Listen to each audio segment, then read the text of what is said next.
rumors are swirling over the health of Senator Mitch McConnell, who has not been seen publicly or heard from since he was rushed to the hospital on June 14th.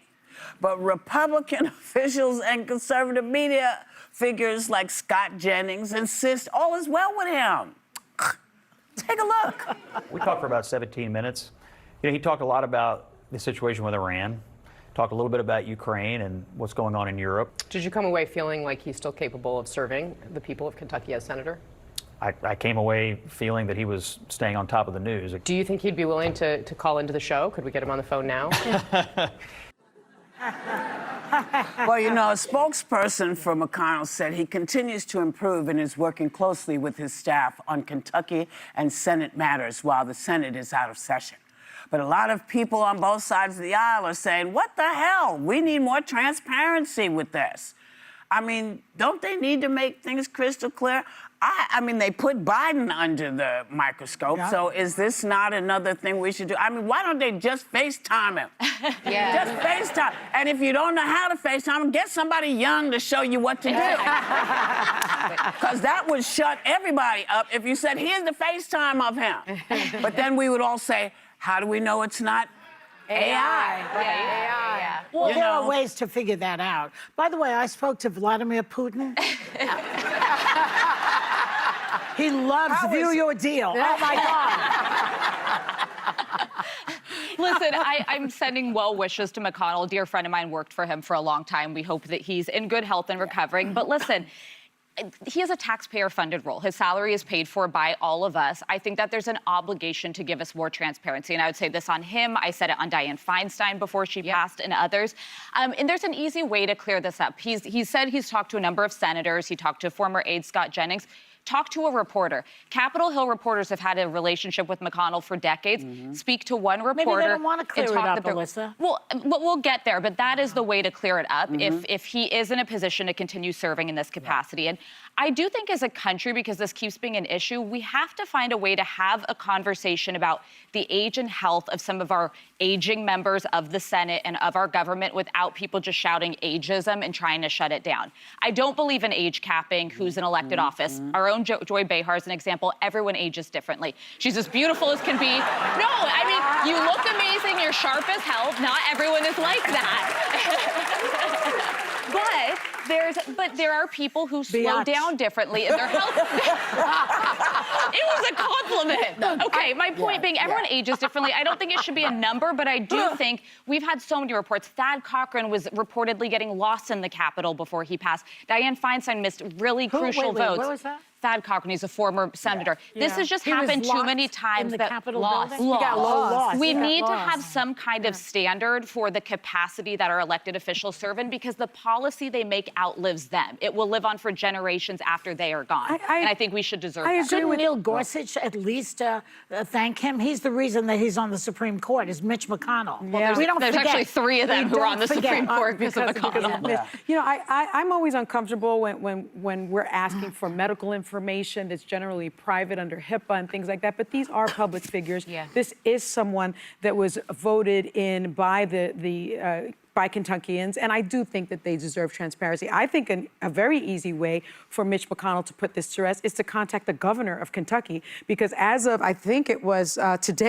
this morning, Kentucky Governor Andy Beshear sent a letter to Mitch McConnell asking him to fully update Kentuckians on his health situation. He wrote, as public office holders, we have made a commitment to our constituents to do our best to represent them and to always be transparent. I believe this requires clear communication about one's ability to serve. That's the governor of Kentucky that doesn't know what his own senator, how his own senator is feeling, what his health is like.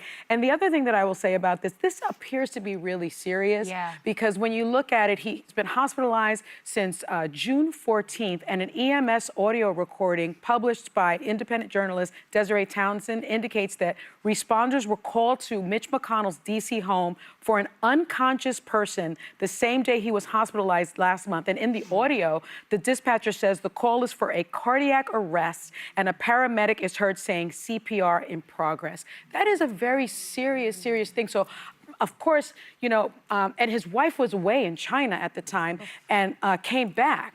So my sense is that this is probably a pretty big health crisis, and he has to be a little bit more transparent about it. Absolutely. I remember when he froze a few years ago during a speech, and it was really unsettling to watch because in those moments, I think you have a human response of something's not right here. So my heart goes out to whatever struggles and the family's going to. My thoughts are with them. But I do think, unlike regular citizens, they owe complete transparency because beyond the age of candidates, we had John Fetterman, who's now still in office, but he had something happen that we needed to be aware of, or at least as Pennsylvania voters did.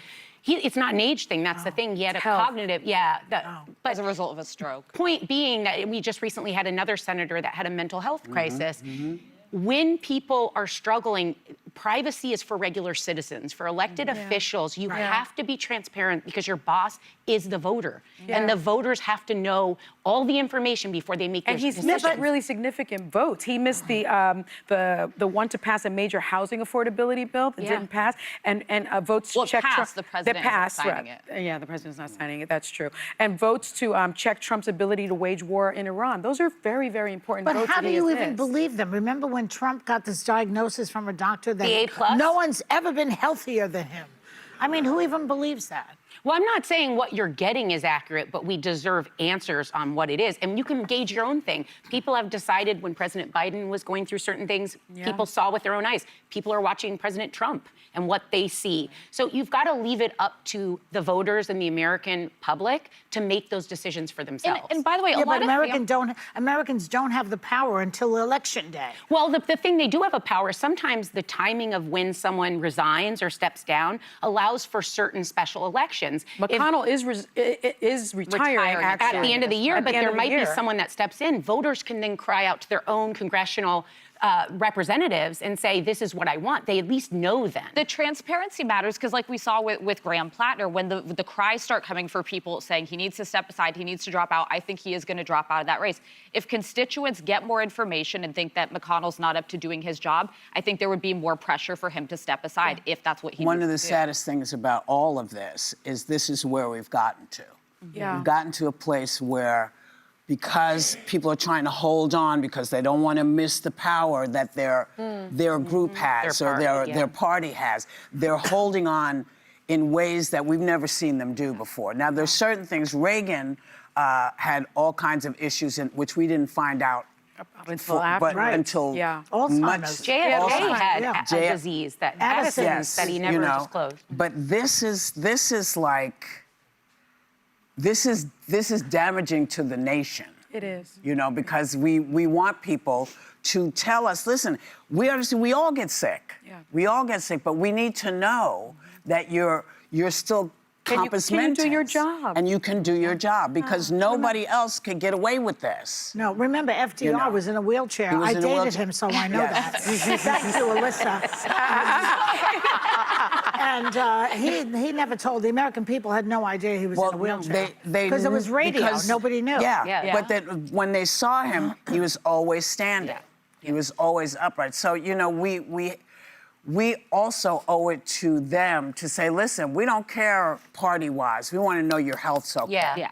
That's something we have to do. We have to make that one of the things that we change, that no one should be able to stay in because they're afraid that their party's going to lose a seat. Power. But You that's can't do that. That's That exactly can no what they're longer doing. be part of what is going on. This election that's coming up, at least in my opinion, is going to highlight a lot of things because there's a lot of things that have happened. No longer can we accept the fact that, no president is allowed to accept from foreign leaders anything. Should not be allowed. Planes. Planes, crypto, condo, There is an whatever. emoluments clause. Yeah. There is an There emolument is. They don't follow it. But this has become normal, and we, the people, have to put that back to being abnormal. That has to become abnormal behavior. There's so many things that we are really going to be voting on this time around, and so I think there are changes coming.